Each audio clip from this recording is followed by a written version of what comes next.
வணக்கம். ஐஸ்வர்யா ஸ்டோ அகாடமி உங்களை அன்புடன் வரவேற்கின்றது. இன்று நாம் பார்க்கக்கூடிய தலைப்பு மருத்துவ ஜோதிடம். மருத்துவ ஜோதிடத்தில்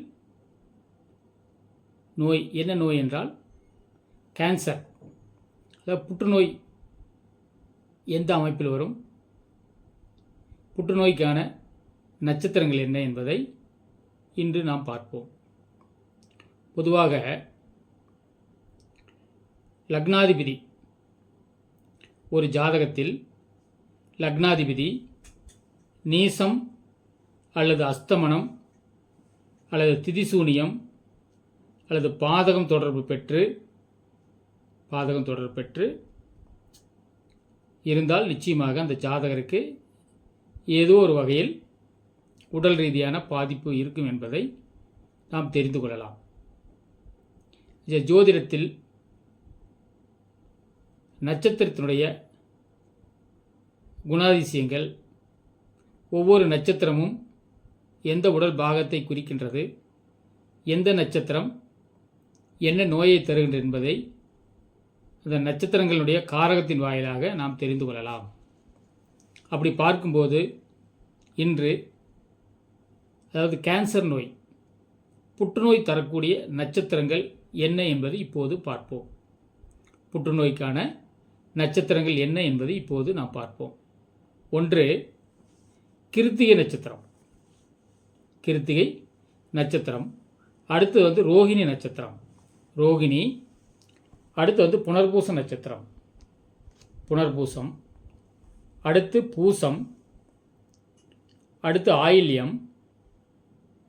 அடுத்ததாக பூரம். அடுத்ததாக உத்திரம். அடுத்ததாக சித்திரை. அடுத்ததாக கேட்டை. அடுத்ததாக உத்திராடம். அடுத்ததாக சதயம். இறுதியாக உத்திரட்டாதி. இந்த நட்சத்திரங்கள் 12 நட்சத்திரங்கள் புற்றுநோய் நட்சத்திரங்கள்.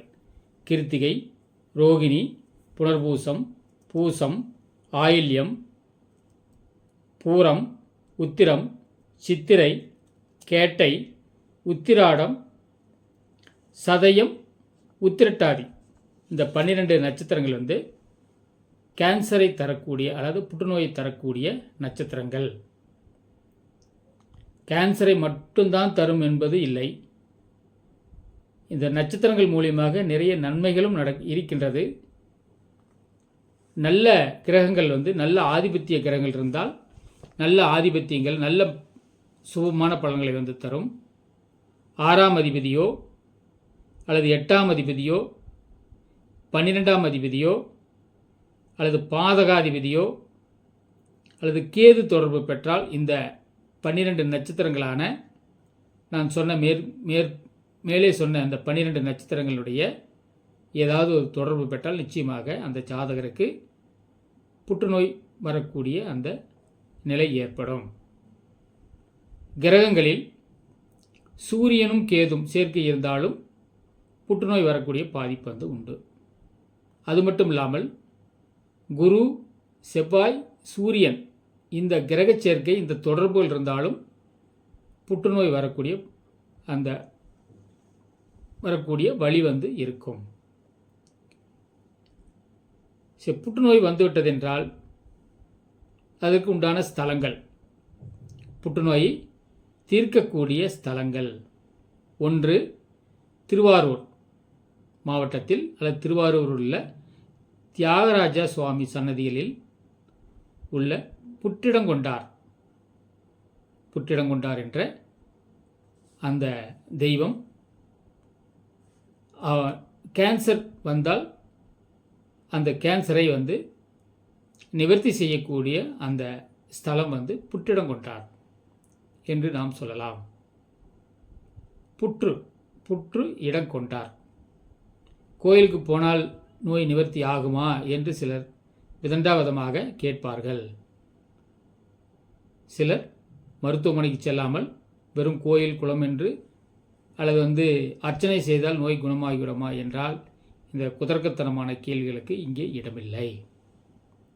அதாவது இந்த ஸ்தலங்களில் சென்றால் நல்ல மருத்துவர் அமைவார்கள், நல்ல மருந்து அமையும், நல்ல மருத்துவமனை இந்த கடவுளின் அதாவது தெய்வங்களின் பேரருளால் நல்ல மருத்துவர், நல்ல மருத்துவமனை, நல்ல மருந்துகள் கிடைக்க வாய்ப்பு உண்டு.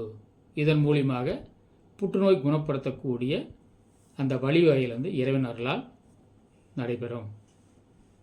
ஒன்று, திருவாரூர் புற்றிடங்கொண்டார் அந்த ஆலயத்தில் அர்ச்சனை செய்தால், உங்கள் பெயரில் அர்ச்சனை செய்தால் நிச்சயமாக புற்றுநோய் சம்பந்தப்பட்ட அந்த பாதிப்பு குறையும்.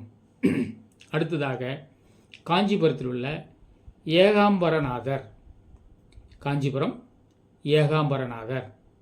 அடுத்ததாக தஞ்சாவூர் அருகில் உள்ள புன்னை நல்லூர் மாரியம்மன், புன்னை நல்லூர் மாரியம்மன். அடுத்தது காளகஸ்தி,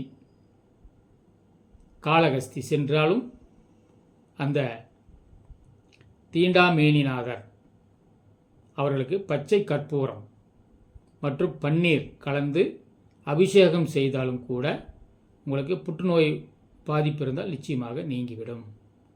அடுத்ததாக சங்கரன் கோவில், சங்கரன் கோவில் உள்ள சங்கர நாராயணர். இந்த கோவில் வழிபாடு செய்தால், உங்கள் பெயருக்கு அர்ச்சனை செய்தால் நிச்சயமாக புற்றுநோயிலிருந்து விடுபடலாம். அல்லது புற்றுநோய் பார்ப்பதற்கு புற்றுநோய்க்கு ஒரு நல்ல தீர்வு கிடைக்கக்கூடிய ஒரு அமைப்பாக இருக்கும். சரிங்களா? இதெல்லாம் ஒரு விழிப்புணர்வு பதிவு. நீங்கள் அதுபோல் இருந்தால் ஒன்றும் அதுக்காக அலட்டிக்கொள்ள வேண்டாம். இந்த மேற்கூறிய 12 நட்சத்திரங்களில் 6ஆம் அதிபதியோ அல்லது 8ஆம் அதிபதியோ அல்லது 12ஆம் அதிபதியோ அல்லது கேதுவோ சேர்ந்திருந்தால், பாதகாதிபதியோ இருந்தால் இந்த கெட்ட ஆதிபத்தியங்கள் உள்ள கிரகங்கள் இருந்தால் நிச்சயமாக புற்றுநோயை தரக்கூடிய அந்த அமைப்பு உண்டாகும். சுப கிரகங்கள் இருந்தால் சுப பலன்கள் தரும். நம்ம வீடியோ இப்போது நிறைய வீடியோவில் போட்டுட்ருக்கோம். இது ஒவ்வொன்றும் சில ஒரு விழிப்புணர்வு வீடியோ தான். எங்களிடம் ஜாதகம், திருமண பொருத்தம் மற்றும் வாஸ்து, எண்கணிதம், ஜோதிட சிறப்பு வகுப்புகள் ஐஸ்வர்யா அஸ்ட்ரோ அகாடமி நடத்தப்பட்டு வருகின்றது. விருப்பம் உள்ளவர்கள் பயன்பெறுமாறு உங்களை அன்போடு கேட்டுக்கொள்கிறேன். உங்களுக்கு சில அரிய பெரிய தகவல் கண்டிப்பாக உங்களுக்கு வீடு தேடி உங்களோட இல்லம் தேடி வரக்கூடிய வாய்ப்பு இந்த ஐஸ்வர்யா அஸ்ட்ரோ அகாடமி அந்த சூழ்நிலை உருவாக்கி கொடுக்கும். நீங்கள் இந்த வீடியோ பிடித்திருந்தால் ஷேர் செய்யுங்கள், கமெண்ட்ஸ் பண்ணுங்கள். அது மட்டும் இல்லாமல் சப்ஸ்கிரைப் பண்ணுங்கள், பெல் பட்டன் ப்ரெஸ் பண்ணுங்கள். நன்றி, வணக்கம்.